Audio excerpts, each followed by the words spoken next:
오늘 함께 볼 하나님 말씀은 예레미야서 34장 8절로 22절까지의 말씀입니다. 예레미야서 34장 8절부터 22절까지 말씀입니다. 말씀을 함께 보도록 하겠습니다. 시드기야 왕이 예루살렘에 있는 모든 백성과 한 가지로 하나님 앞에서 계약을 맺고 자유를 선포한 후에 여호와께로부터 말씀이 예레미야에게 임하니라. 그 계약은 사람마다 각기 히브리 남녀 노비를 놓아 자유롭게 하고 그의 동족 유다인을 종으로 삼지 못하게 한 것이라. 이 계약에 가담한 고관들과 모든 백성이 각기 노비를 자유롭게 하고 다시는 종을 삼지 말라 함을 듣고 순복하여 놓았더니 후에 그들의 뜻이 변하여 자유를 주었던 노비를 끌어다가 복종시켜 다시 노비로 삼았더라. 그러므로 여호와의 말씀이 여호와께로부터 예레미야에게 임하니라. 이르시되 이스라엘 하나님 여호와께서 이와 같이 말씀하시니라. 내가 너희 선조를 애굽 땅 종의 집에서 인도하여 낼 때에 그들과 언약을 맺으며 이르기를 너희 형제 히브리 사람이 내게 팔려왔거든. 너희는 7년 되는 해에 그를 놓아줄 것이니라. 그가 6년 동안 너를 섬겼은즉 그를 놓아 자유롭게 할지니라 하였으나 너희 선조가 내게 순종하지 아니하며 귀를 기울이지도 아니하였느니라. 그러나 너희는 이제 돌이켜 내 눈앞에 바른 일을 행하여 각기 이웃에게 자유를 선포하되 내 이름으로 일컬음을 받는 집에서 내 앞에서 계약을 맺었거늘 너희가 돌이켜 내 이름을 더럽히고 각기 놓아 그들의 마음대로 자유롭게 하였던 노비를 끌어다가 다시 너희에게 복종시켜 너희의 노비로 삼았도다. 그러므로 여호와께서 이와 같이 말씀하시니라. 너희가 나에게 순종하지 아니하고 각기 형제와 이웃에게 자유를 선포한 것을 실행하지 아니하였은즉 내가 너희를 대적하여 칼과 전염병과 기근에게 자유를 주리라. 여호와의 말씀이니라. 내가 너희를 세계 여러 나라 가운데에 흩어지게 할 것이며 송아지를 둘로 쪼개고 그 두 조각 사이로 지나매 내 앞에 언약을 맺었으나 그 말을 실행하지 아니하여 내 계약을 어긴 그들을 곧 송아지 두 조각 사이로 지난 유다 고관들과 예루살렘 고관들과 내시들과 제사장들과 이 땅 모든 백성을 내가 그들의 원수의 손과 그들의 생명을 찾는 자의 손에 넘기리니 그들의 시체가 공중의 새와 땅의 짐승의 먹이가 될 것이며 또 내가 유다의 시드기야 왕과 그의 고관들을 그의 원수의 손과 그의 생명을 찾는 자의 손과 너희에게서 떠나간 바벨론 왕의 군대의 손에 넘기리라. 여호와의 말씀이니라. 보라, 내가 그들에게 명령하여 이 성읍에 다시 오게 하리니 그들이 이 성을 쳐서 빼앗아 불사를 것이라. 내가 유다의 성읍들을 주민이 없어 처참한 황무지가 되게 하리라. 아멘. 옛말에 물에 빠진 놈 구해줬더니 내 보따리 내놓으라 한다 라고 하는 속담이 있습니다.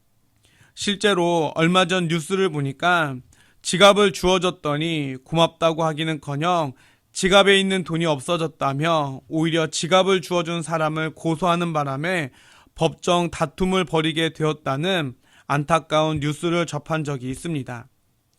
돈 빌릴 때와 돈 갚을 때 다르다라고 하는 말처럼 많은 사람들이 어렵거나 아쉬울 때는 도움을 청하다가도 막상 원하던 것을 얻고 나면 언제 그랬냐는 듯 모른 척하고 오히려 남의 보따리까지 달라고 하는 파렴치한 경우들이 많이 있습니다. 오늘 말씀도 마찬가지입니다. 오늘 말씀은 8절부터의 말씀이지만 오늘 말씀을 이해하려면 1절부터 살펴봐야 합니다. 하나님께서 예레미야에게 말씀을 주셔서 시드기야 왕에게 전하게 하십니다. 그런데 이 말씀을 주신 시점이 중요합니다.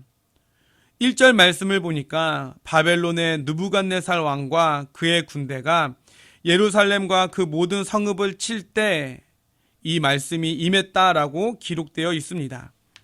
그리고 7절을 보십시오. 그때에 바벨론의 왕의 군대가 예루살렘과 유다의 남은 모든 성읍들을 쳤으니 곧 라기스와 아세가라 유다의 견고한 성읍 중에 이것들만 남았음이더라 라고 말씀하고 있습니다. 이러한 상황에서 시드기야 왕이 예루살렘이 포위되고 강력한 요새들이 함락되어 나라가 멸망하기 직전에 위기 상황에 처하게 되자 그는 큰 결단을 내리게 됩니다. 8절부터 10절까지의 말씀에서 보듯 모든 노예들을 해방시킵니다. 이것은 율법에 순종하는 모습을 통해 하나님의 화를 가라앉히고 하나님의 도우심을 얻기 위한 의도로 이루어진 조치였습니다. 그러나 한편으로는 바벨론에 맞서 싸울 병력을 확충하려는 속셈도 있었습니다. 전쟁에 나가 싸워야 할 군인들이 필요했기 때문에 일시적으로 그들에게 자유를 주었던 것입니다. 어쨌든 하나님은 노예들을 해방시킨 이 사건을 15절 말씀처럼 올바른 행동이었다라고 말씀합니다. 그래서 하나님은 이스라엘에게 은혜를 베풀어 주셨습니다. 실제로 바벨론 군대가 시드기야 왕의 도움 요청을 듣고 애굽 군대가 도우려 온다는 소식을 듣고 잠시 포위를 풀고 물러가는 일이 벌어졌던 것입니다. 나라를 재정비할 수 있는 시간적 여유를 얻은 것입니다. 그러나 어리석은 남유다의 고위층들은 해방시킨 사람들을 잡아다가 다시 노비로 삼는 어처구니 없는 짓을 벌이고 맙니다. 그러자 하나님은 예레미야를 통해 그들의 잘못을 들추어내십니다.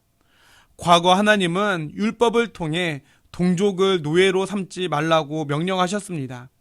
그런데 시드기야를 비롯한 고위층들과 지도자들은 위험이 닥치자 노예들을 풀어주었다가 위험이 사라지자 그 풀어준 노예를 다시 속박해 버렸던 것입니다. 이러한 모습에 하나님은 진노하지 않으실 수 없었습니다. 그래서 17절에서 그들에게 재앙을 선포하십니다. 그리고 재물을 둘로 쪼개고 그 사이로 지나가는 언약 체결 의식을 상기시키십니다. 이 의식은 언약을 어길 경우 언약을 어긴 사람이 그 재물들처럼 죽을 것이라고 하는 경고가 담긴 의식이었습니다. 그러므로 이스라엘 백성들이 이 언약을 어겼으니 언약의 경고대로 죽임을 당하고 그 시체가 새와 짐승의 먹이가 될 것이며 시드기야 왕을 비롯한 고관들은 바벨론에 끌려가고 예루살렘은 폐허가 될 것이다 라고 하는 말씀입니다. 사실 이스라엘에는 오랜 패턴이 있었습니다. 그게 무엇이냐면 하나님께 죄를 지어 심판을 받으면 고난 중에 하나님께 기도하고 회개하면 하나님께서 그들의 기도를 들으시고 그들을 구원해 주신다라고 하는 패턴입니다. 그래서 그들은 잠시 바벨론의 군대가 자국으로 돌아갈 때 하나님의 심판이 지나갔다라고 생각했을 것입니다. 이제 평화의 시대가 도래했다고 생각했을 것입니다. 그래서 그들의 기득권을 되찾고자 어리석은 행동을 했던 것입니다. 그러나 하나님은 사람의 모든 걸음과 행동까지 지켜보시는 하나님이십니다. 우리의 머리카락까지 세신바 되신 하나님이시며 우리의 심령까지도 꿰뚫어 보시는 하나님이십니다. 결코 인간의 낮은 술수에 당하시는 그런 하나님이 아니시라는 것입니다. 결국 오늘 22절 말씀처럼 하나님은 곧바로 바벨론을 다시 예루살렘으로 부르십니다. 하나님은 인간의 가식과 눈속임으로 속일 수 없는 분이시기 때문입니다. 그런데 여러분, 만약 그들이 하나님의 율법을 지키고 하나님의 말씀대로 살았더니 하나님께서 우리에게 은혜를 베풀어 주셨다. 그러니 더욱 힘껏 주님께로 돌아가자 라고 했다면 이들의 역사는 어떻게 되었을까요? 그러니 참으로 안타깝고 어리석은 이들의 모습 아니겠습니까? 그런데 여러분, 오늘 말씀을 통해 우리들은 어떤지 한번 생각해 보았으면 좋겠습니다. 어려움이 닥치면 사람들은 지푸라기라도 잡는 심정으로 하나님 앞에 나아옵니다. 특별히 저는 중고등부 전도사를 할 때 더욱 그런 경우들을 볼 수 있었는데요. 수능을 앞두고 많은 부모님들이 새벽마다 나와서 열심히 기도합니다. 그런데 딱 수능 때까지입니다.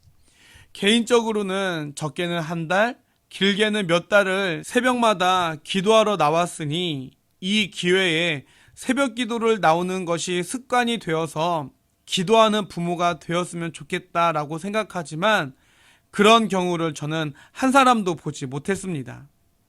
그런데 그뿐이겠습니까? 우리들도 인생에 어떤 문제가 생기면 하나님을 찾습니다. 하지만 혹 어려움이 생길 때만 하나님을 찾고 있지는 않았습니까? 문제가 해결되면 언제 그랬냐는 듯 하나님께 잠시만 안녕을 고하지는 않았습니까? 만약에 인간 관계에서 어느 누군가 나에게 그렇게 대하면 여러분의 기분은 어떻겠습니까?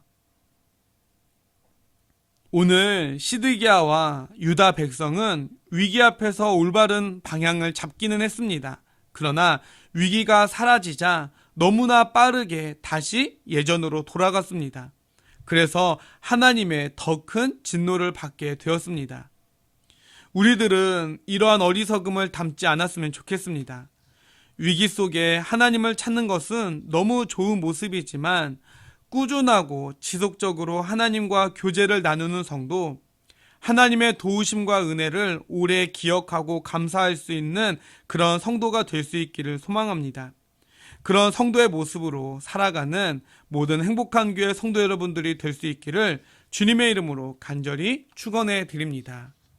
함께 기도하도록 하겠습니다. 하나님, 오늘도 저희들에게 귀한 이 하루를 허락하여 주심에 감사를 드립니다. 하나님, 우리의 상황과 환경에 따라 하나님을 향한 우리의 마음과 열정이 쉽게 변화하는 그런 어리석은 모습으로 살지 않게 도와주시옵소서. 늘 한결같은 마음으로 주님께 감사하고 찬양하며 살아가는 믿음의 자녀들 되게 하옵소서. 우리 주변을 돌아보면 우리의 믿음을 실족하게 하는 많은 것들이 있습니다. 늘 죄의 유혹에 빠지지 않도록 경계하고 조심하여 거룩한 언약 백성다운 삶을 살아갈 수 있도록 주님 도와주시옵소서. 이 시간 우리 교육부서를 위하여 기도합니다. 코로나 바이러스로 오랫동안 교회에서 예배드리지 못하고 있습니다. 사람들은 눈에서 멀어지면 마음도 멀어진다라고 하지만 우리의 어린 자녀들이 오랫동안 성전에서 예배드리지 못하고 있다고 하여 하나님과도 멀어지지 않도록 성령님 우리 자녀들의 마음과 믿음을 붙잡아 주시옵소서. 교육부 부장 선생님들을 비롯한 모든 교사들과도 함께하여 주셔서 우리에게 맡겨진 어린 생명들을 향한 사랑하는 귀한 마음 사그러지지 않게 하시고 기둥과도 같이 하나님의 귀한 일꾼들로 키워내는데 부족함 없도록 주님 함께하여 주시옵소서. 지금은 우리들의 선한 목자가 되시는 예수 그리스도의 은혜와 풍성하심으로 복주시는 하나님 아버지의 사랑하심과 믿음 위에 굳게 설 수 있도록 도우시는 성령님의 역사하심이 늘 한결같은 마음으로 주님과 더욱 깊은 교제를 나누며 살아갈 것을 다짐하고 소망하는 모든 성도들과 성도들의 가정과 그리고 이 나라와 이 민족 위에 이제로부터 영원토록 함께하여 주옵시기를 간절히 축원하옵나이다. 아멘.